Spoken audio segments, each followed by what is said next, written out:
Takže čau, vítam vás pri ďalšom návode z Google SketchUp.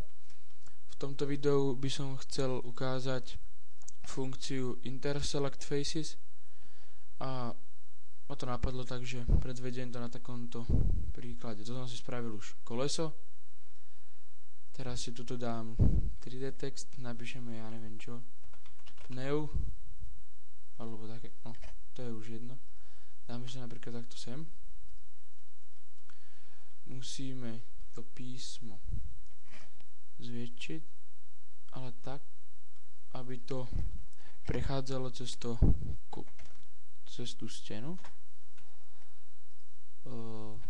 Takto nejako by to mohlo vypadať. Včil. Klikneme na to pravým, dáme Explode. Označíme ako celé koleso, dáme pravé Interselect Faces with Selection. Teraz si chvíľku počkáme, no a teraz už len povymazávame toto, čo odtiaľ trčí.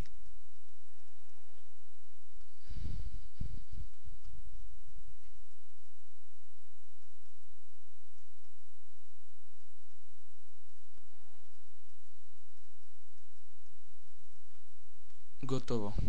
No. To sú ako, by to malo byť ako samostatné celky. Každé to písmeno. Tak si to môžeme obarviť. Ja neviem.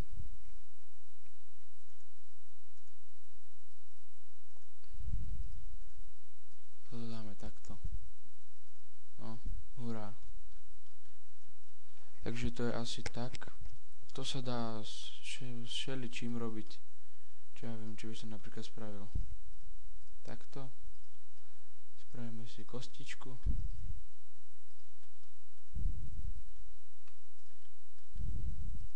Tuto krúžek. A potáhneme ho takto cez to. Máme Interselect Faces, zase with Selection. Teraz to takto mázneme. No a máme diúru v kocke.